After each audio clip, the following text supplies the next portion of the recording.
Mayur, Sitapur, a venue that will live in your memories forever, equipped with 5-star amenities and facilities, rooms, banquets, lush green lawns, restaurant, a venue for weddings, receptions, birthdays and kiddie parties, corporate meetings and stage shows. At Mayur Experience, care beyond compare. Bharatiya Janata party इन दिनों एक राष्ट्र एक चुनाव का अभियान चलाए हुए है। अपने संदेश को लागू करने के लिए भारतीय जनता पार्टी प्रबुद्ध समागम आयोजित कर रही है। आज बारी थी उत्तर प्रदेश के सीतापुर जनपद की और यहाँ पहुंचे हुए थे प्रदेश सरकार के सहकारिता मंत्री जेपीएस राठौर, जो प्रबुद्ध जनों को वन नेशन वन इलेक्शन की खूबियों के बारे में बता रहे थे। वो लोगों को ये बताने का प्रयास कर रहे थे कि ये लागू होने से क्या फ़ायदे हैं। आइए हम आज इसी को सुनते हैं कि वन नेशन वन इलेक्शन अगर भारतीय जनता पार्टी लागू करा ले जाती है तो उससे क्या कुछ फ़ायदे होंगे। आइए सुनते हैं जेपीएस राठौर को। आज एक राष्ट्र एक चुनाव समय की मांग है, इसके कारण इसको हम कर रहे हैं। जब से भारतीय जनता पार्टी की स्थापना हुई सन 1984 में 6 अप्रैल 1984, तब से हमारे एजेंडे में इस देश में विधानसभाओं के चुनाव, लोकसभा का चुनाव एक साथ होना चाहिए। और उसकी वजह भी साफ है कि एक साथ चुनाव में बहुत सी हमारी मशीनरी का उपयोग होता है, बहुत हमारा समय लगता है। लगभग 6 महीने का समय हमारा केवल चुनाव में बेकार होता है। और अगर 6 महीने हम विकास के काम में लगाएंगे तो हमारा देश, हमारा प्रदेश बहुत तेजी के साथ आगे बढ़ेगा।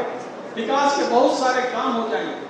साथ ही साथ चुनाव में जो खर्चा है वो भी लगभग 5 लाख करोड़ रुपए खर्चा होता है चुनाव में। उस खर्चे से भी हमको छुट्टी मिलेगी, छुटकारा मिलेगा। और दूसरा ये है कि हमारा मतदान प्रतिशत भी बढ़ेगा। 5 साल में जब चुनाव होते हैं तो कहीं भी आदमी यहाँ पर नौकरी करने के लिए, कोई मुंबई गया हुआ है, कोई दिल्ली में नौकरी कर रहा है, सीतापुर का रहने वाला व्यक्ति, कोई बंगलौर में नौकरी कर रहा है, वो भी किसी तरीके से यहाँ पर आकर वोट देगा। लेकिन उसको लगता है कि यहाँ तो बार चुनाव होते हैं, तो वो भी उसमें भी थोड़ी सी वैसी निराशा आ जाती है, उतना उत्साह नहीं रह जाता। वो वोट डालने चाहता, फिर भी सोचता छोड़ो। और जब एक साथ चुनाव होता है तो क्योंकि बंगलौर में रहने वाला व्यक्ति को भी लगे कि चुनाव हमसे भी जुड़ा हुआ है, इसलिए मुझको भी जाकर वहां पर वोट देना चाहिए। और उसके बाद व्यक्ति आके वोट डालता है, क्योंकि वो भी किसी तरीके से वहां पर रह तो रहा है, लेकिन वहां प्रभावित होता है। अब कांग्रेस इसका विरोध क्यों कर रही है? कांग्रेस को लग रहा है कि वो हर स्टेट में अलग अलग तरीके से नैरेटिव सेट करती है। जब उत्तर प्रदेश का चुनाव होगा तो उनके नेता राहुल गांधी जी आएंगे, कुर्ते के ऊपर जनेऊ पहनेंगे और मंदिर में जाएंगे। उनकी बहन जी भी मंदिर दर्शन करेंगे। लेकिन वही जब कर्नाटक विधानसभा का चुनाव होगा तो वो जनेऊ उतर जाएगा उनका, उनकी बहन जी कहीं किसी मंदिर में नहीं जाएंगे, क्यों? उनको मुस्लिम वोट बैंक की चिंता हो जाती है उस समय।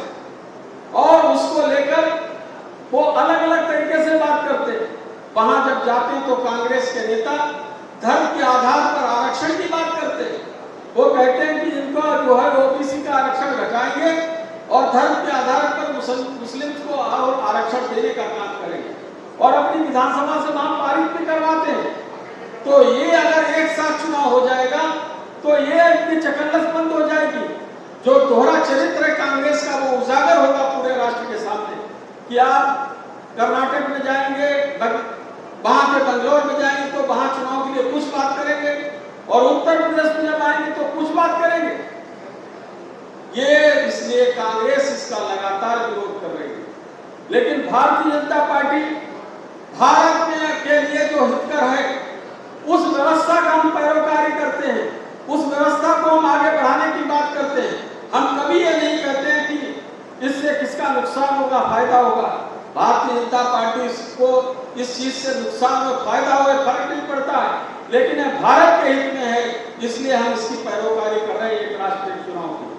और अगर देखें कि किस तरीके से तो अभी चुनाव हुए लोकसभा के, भारतीय जनता पार्टी को लोकसभा में हरियाणा में सीटें नहीं मिली, भारतीय जनता पार्टी को महाराष्ट्र में बुरी तरीके से एक तरीके से वहां पर उस स्टेट में पराजय का ही मुख देखना पड़ा। लेकिन उसके बाद जब विधानसभाओं के चुनाव हुए, 6 महीने भी नहीं बीते, हमने सरकारें वहां पर हरियाणा में भी बनाई और उसके बाद महाराष्ट्र में भी बनाई, उत्तर प्रदेश में भी उतनी हमको सफलता नहीं मिली थी। लेकिन जब बाई इलेक्शन हुए तो 10 में से 8 सीट भारतीय जनता पार्टी ने जीतने का काम किया। अगर हमको देश की चिंता नहीं होती, हमको केवल पार्टी की चिंता होती, तो हम भी यही कहते यही व्यवस्था ठीक है, अलग अलग चुनाव से हमको ज्यादा फायदा है। भारतीय जनता पार्टी से ज्यादा किसको फायदा है? भारतीय जनता पार्टी अगर अलग अलग चुनाव होते हैं तो सबसे ज्यादा फायदा उठाने वाली पार्टी आज भारतीय जनता पार्टी है। लेकिन हमको ये पता है कि भारत के हित में नहीं है, ये हमारे देश के हित में नहीं है, हमारे देश का विकास की गति टूटती है। इसलिए माननीय प्रधानमंत्री नरेंद्र मोदी जी ने माननीय रामनाथ कोविंद जी की अध्यक्षता में एक कमेटी बनाई। उस कमेटी ने पूरा सबसे चर्चा वार्ता करके उस कमेटी का एक रिपोर्ट महामहिम माननीय द्रौपदी मुर्मू जी हमारी राष्ट्रपति जी के पास प्रस्तुत की, जिसमें उन्होंने कहा है कि एक राष्ट्र एक चुनाव, इसमें अगर लोकसभा के लिए 5 साल का चुनाव होता है, विधानसभा के लिए 5 साल का चुनाव होता है। अगर किसी परिस्थिति में कहीं कोई विधानसभा या लोकसभा में बहुमत नहीं रह जाता, सरकार गिरती है, तो और चुनाव की आवश्यकता पड़ती है। मान लीजिए 3 साल में सरकार गिर गई, तो अगला जो चुनाव होगा वो केवल 2 साल के लिए होगा, तो पूरे 5 साल के लिए नहीं होगा, ताकि व्यवस्था बार बार बिगड़े नहीं। तो ये अगर मान लीजिए यहाँ पर कोई चुनाव सरकार गिरती है तो अगला कार्यकाल उसका पूरी रेस्ट जो बचे हुए शेष अवधि के लिए होने वाला है। तो इस प्रकार की व्यवस्था का उन्होंने एक रिपोर्ट माननीय हमारी राष्ट्रपति द्रौपदी मुर्मू जी को दी है और पूरा देश इससे लगभग सहमत है। इसके अलावा भी हमारे पास बहुत से चुनाव हैं, हमारे पास जिला पंचायत के चुनाव हैं, नगर पालिका के नगर पंचायतों के चुनाव हैं और तमाम हमारे सहकारी समितियों के चुनाव हैं, गन्ना समितियों के चुनाव हैं। पूरा हर समय कोई न कोई चुनाव ही चलता रहता है और चुनाव को हमारे लोगों में यह अच्छी बात है, एक हमारा लोकतंत्र बहुत इससे विकसित हुआ है बार बार चुनाव होने से। लेकिन अब समय आ गया है कि हम इसको बहुत ज़्यादा अफोर्ड नहीं कर सकते। हमको अब एक साथ चुनाव होने पर ही विधानसभा लोकसभा के कम से कम एक साथ चुनाव हो, बाद में उसके बाद जिला पंचायत के भी चुनाव हैं, नगर पालिका नगर पंचायतों के भी चुनाव हैं, सहकारी समितियों के भी चुनाव हैं, तमाम ऐसे गन्ना समितियों के चुनाव हैं, तमाम ऐसे चुनाव और होते ही रहते हैं। तो ये भी कम से कम हम एक व्यवस्था एक लागू करें कि हमारे एक लोकसभा का और हमारी विधानसभा का चुनाव एक साथ हो। इसके लिए माननीय प्रधानमंत्री नरेंद्र मोदी जी ने लगातार इसकी बात की है और भारतीय जनता पार्टी ने अपने घोषणा पत्र में भी इस बात के लिए कहा है कि हम एक राष्ट्र एक चुनाव की वकालत करते हैं, हम देश की जनता के बीच में जाना चाहते हैं। तो आज माननीय प्रधानमंत्री जी ने हम सभी पार्टी के कार्यकर्ताओं से कहा है, आम जन से भी अपील की है कि ये अभियान केवल भारतीय जनता पार्टी का अभियान बन के ना रहे, ये अभियान जन जन का अभियान बने। इसमें सभी हमारे प्रमुख वर्ग सम्मिलित हो, सभी प्रोफेसर्स हो, डॉक्टर्स हो, चिकित्सक और बाकी जो हमारे क्षेत्रों व्यवसायी हैं, सभी किसान हैं, सभी जागरूक मतदाता जो हैं वो इस अभियान से जुड़े। इसको लेकर अलग अलग प्रकार की बैठकें यहाँ पर होनी चाहिए।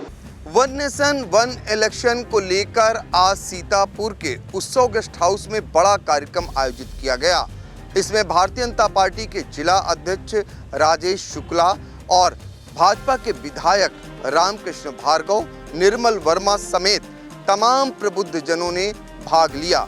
कार्यक्रम की अध्यक्षता डॉक्टर केडी जोशी ने की और साथ ही तमाम प्रबुद्ध जनों की मौजूदगी से कार्यक्रम को भव्यता मिल गई। इस दौरान आई इंडिया ने जब उत्तर प्रदेश सरकार के सहकारिता मंत्री जेपीएस राठौर से ये जाना कि 2027 में क्या Bharatiya Janata party one nation one election को लागू करा ले जाएगी या फिर 2029 में लागू करा पाएगी, इस पर सहकारिता मंत्री जेपीएस राठौर का क्या जवाब आया, जरा उसे भी सुनते हैं। तो एक ये बड़ी समस्या है और ये 27 तक होगा, 29 तक होगा या उसके बाद होगा, ये कहना अभी बहुत प्रीमैच्योर स्टेज है। लेकिन हम तो चाहते हैं कि जल्दी से जल्दी ये व्यवस्था लागू हो जाए, ये हमारा प्रयास है। लेकिन इसमें समय कितना लगेगा ये विपक्ष के ऊपर भी निर्भर करता है कि इसमें विपक्ष को भी जब सहयोग करेगा, विपक्ष मन बना लेगा, तो मुझे लगता है ये 27 में भी लागू हो सकता है। और अगर विपक्ष ने इसमें साथ नहीं दिया, मन नहीं बनाया, तो 29 में भी लागू होने में समस्या आ सकती है। लेकिन एक न एक दिन ये लागू होकर रहेगा। अगर मोदी जी ने ठान लिया है तो ये पूरा तो करेंगे ही। जेपीएस राठौर जी, एक आखिरी सवाल। मुख्यमंत्री योगी आदित्यनाथ ने लखनऊ से एक बड़ी बात कही है और खासकर ऐसे समय में कही है जब भारत और पाकिस्तान के बीच में तनाव है। उन्होंने कहा ये कुत्ते की जो दुम होती है वो कभी सीधी नहीं होती है, उसका मुंहतोड़ जवाब देना ही एकमात्र इलाज है। देखिए, मुख्यमंत्री जी ने यहाँ बहुत से कुत्तों की दुम सीधी कर दी है। उत्तर प्रदेश में तो कोई कुत्ता ऐसा बचा नहीं जिसकी दुम सीधी नहीं हो गई हो। अब ये पाकिस्तान चूँकि बॉर्डर पार हैं तो इसलिए थोड़ा सा उसमें समय लग रहा है। मोदी जी ने भी यहाँ पर बहुत से कुत्तों की दुम सीधी कर दी है। अब मुझे लगता है कि धीरे धीरे वो समय आ गया है जो बॉर्डर पार के लोगों की भी दुम सीधी करने का काम हमारे देश की सेना करेगी और कुत्ते की दुम भी सीधी हो जाएगी और सीधे तरीके से चलेगा। वो अगर भौंकेगा भी तो समझ लो कि उसका जो काटने का जो तरीका है, भौंकने का तरीका है, वो सब बंद कर दिया जाएगा। उस कुत्ते को सबक सिखा दिया जाएगा, अगर तुम भौंके भी, काटना तो दूर, तो तुम्हें मिट्टी में मिला देने का काम भारत की सेना करेगी। धन्यवाद। तो कुत्ते की दुम भी सीधी होगी और साथ ही मोदी जी ने जो संकल्प लिया है कि एक राष्ट्र एक चुनाव, वो भी भाजपा जल्द पूरा करेगी। सीतापुर से आई इंडिया के लिए अपने कैमरामैन अनुराग पांडे के साथ doctor Pankaj Singh Gaur.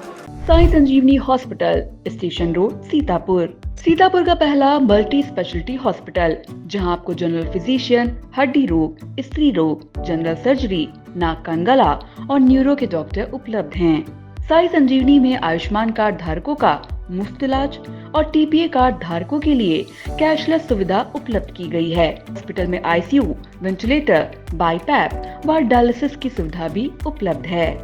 Sai Sanjeevani hospital, station road, Sitapur. Guru Nanak educational institute, Guru Nanak colony, Sitapur. Pre primary to class 10. Admission open for session 2025-26.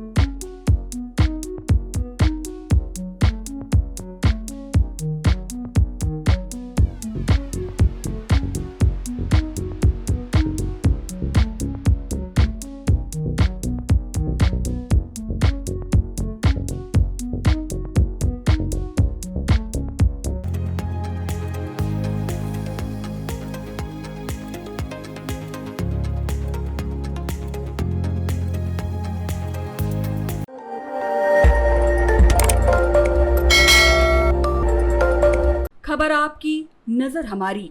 देखते रहिए आई इंडिया।